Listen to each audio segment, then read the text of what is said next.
दूसरा बुजुर्ग और कुत्ता। जिन ने अपनी तलवार वापस कंधे पर रखी, लेकिन उसकी आंखों में अब भी आग जल रही थी। सौदागर की सांसें अभी भी तेज थीं। उसके दिल की धड़कनें इतनी जोर से चल रही थी जैसे कभी भी सीना चीरकर बाहर आ जाएंगी। तभी पेड़ों की घनी छांव से एक और बुजुर्ग बाबा सामने आए। सफ़ेद कपड़ों में लपटे हुए, हाथ में एक लोहे की जंजीर, और उस जंजीर से बंधा हुआ था एक बड़ा काला कुत्ता। उस बुजुर्ग ने जिन को देखा और गरजती आवाज में कहा, ए जिन, तेरी आंखों में खून का प्यास है, लेकिन इंसाफ बिना दलील के नहीं होता। मैं भी अपना किस्सा सुनाना चाहता हूं। अगर मेरी कहानी तुझे इस सौदागर के जुर्म से भी अजीब लगे तो तुझे इसकी जान बख्शनी होगी। जिन की आंखों में शक की चमक आई। उसने तलवार थोड़ी नीचे करके कहा, एक कहानी मैं सुन चुका हूं जो अजीब थी। अगर तुम्हारी भी कहानी मुझे हैरान कर दे तो शायद मैं सोचूं। बोलो, क्या है तुम्हारा राज? बुजुर्ग ने जंजीर खींचकर कुत्ते को अपने पास खड़ा किया। उसकी आवाज भारी हो गई। यह कुत्ता जो तुम देख रहे हो, असल में मेरा अपना भाई है। सौदागर की आंखों में हैरानी के शोले भड़क उठे। आपका भाई? ये कैसे मुमकिन है? बुजुर्ग ने गहरी सांस ली और कहानी शुरू की।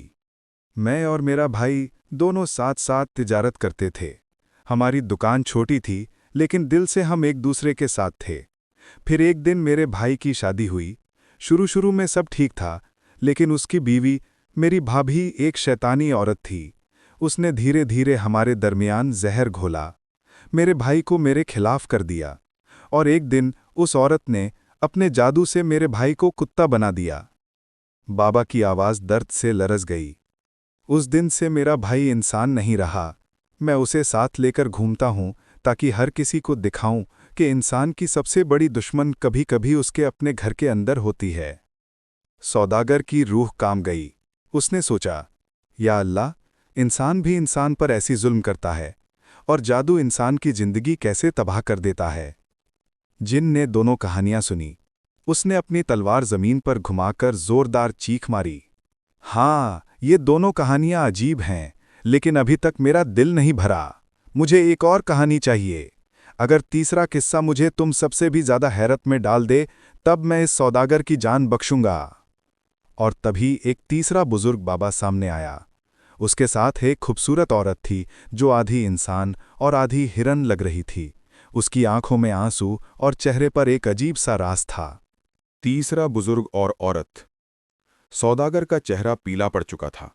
जिनकी तलवार अब भी चमक रही थी, और उसके दिल में सिर्फ एक सवाल घूम रहा था, क्या मैं आज बच पाऊंगा, या यहीं मेरा अंजाम लिखा जा चुका है। इतने में तीसरा बुजुर्ग सामने आया। उसका चेहरा गहरी लकीरों से भरा हुआ, आंखों में तजुर्बे की रोशनी, और उसके साथ एक औरत चल रही थी। वो औरत अलग थी, आधी इंसान, आधी हिरन। उसका चेहरा नूर से भरा था, लेकिन उसके कदमों में दर्द था। तीसरे बुजुर्ग ने जिन की तरफ देखा और कहा, ए जिन, तू इंसाफ करना चाहता है तो इंसाफ सिर्फ तलवार से नहीं होता। सुन मेरी कहानी। अगर तुझे मेरी कहानी सबसे अजीब लगे तो इस मासूम सौदागर की जान बख्श देना। जिन ने आंखें टेढ़ी करके तलवार को जमीन पर गाड़ दिया और बोला, बोलो, यह तुम्हारी जिंदगी की आखिरी कहानी भी हो सकती है। बुजुर्ग ने गहरी सांस ली और उस औरत की तरफ इशारा करके कहा, यह औरत मेरी बीवी है। सौदागर का दिल उछल गया। बीवी? लेकिन ये तो आधी हिरन लगती है। बुजुर्ग की आवाज थरथराई। हाँ, ये मेरी बीवी है। कभी ये इंसान थी, खूबसूरत, वफादार और मेरी जिंदगी का नायाब हीरा। यहीं से असली अलिफ लैला 1001 रात वाला मज़ा शुरू होता है, क्योंकि ये सारे कहानियां दरअसल शहरजाद अपनी जिंदगी बचाने के लिए सुना रही थीं। एपिसोड 5, शहरजाद की पहली रात। रात का घना अंधेरा था। महल के शानदार कमरों में दिए जल रहे थे, लेकिन शहरजाद के दिल में एक ही आग थी, मौत का खौफ।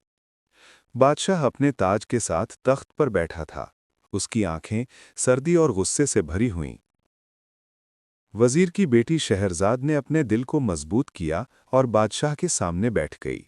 बादशाह ने ठंडी आवाज में कहा, याद रख, सुबह होते ही तुम्हारी जिंदगी का सिलसिला खत्म होगा। तुम भी उन्हीं औरतों की तरह अंजाम पाओगी जो मुझसे पहले शादी करके कत्ल कर दी गईं।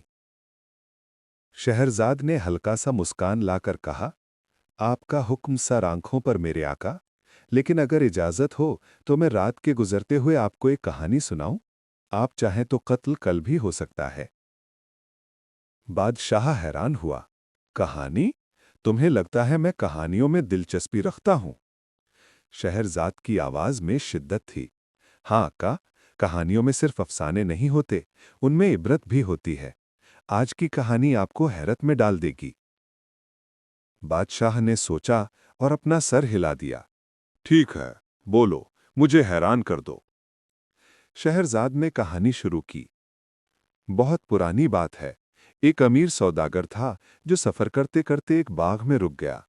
उसने रोटी और खजूर खाई और जैसे ही बीज जमीन पर गिरा, उसके सामने एक खूंखार जिन आ गया।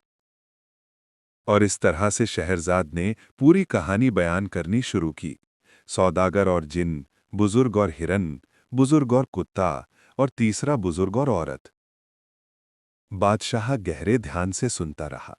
उसकी आंखों का गुस्सा धीरे धीरे क्यूरियोसिटी में बदल गया।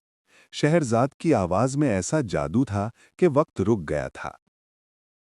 और जैसे ही शहरजाद तीसरे बुजुर्ग की कहानी के अंजाम तक पहुंची, आसमान पे पहली रोशनी चमक उठी। सुबह होने लगी। शहरजाद रुक गई। बादशाह ने गरज कर कहा, रुको, कहानी का आखिरी हिस्सा अभी बाकी है, तुमने बीच में रोक दिया। शहरजाद मुस्कुराई, आका, सुबह हो गई है, आपका वक्त आ गया है, लेकिन कहानी का अंजाम कल रात सुनूंगी। बादशाह की आंखों में पहली बार तलवार की जगह हैरानी थी। उसने सोचा, अगर मैं इसे मार दूंगा तो कहानी का अंजाम कभी नहीं जान पाऊंगा। और इसी वजह से शहरजाद की जिंदगी एक और दिन के लिए बच गई। एपिसोड 5 यहीं पर खत्म होता है। शहरजाद का प्लान सफल होता है और बादशाह उसे जिंदा रखता है, सिर्फ कहानी के लिए।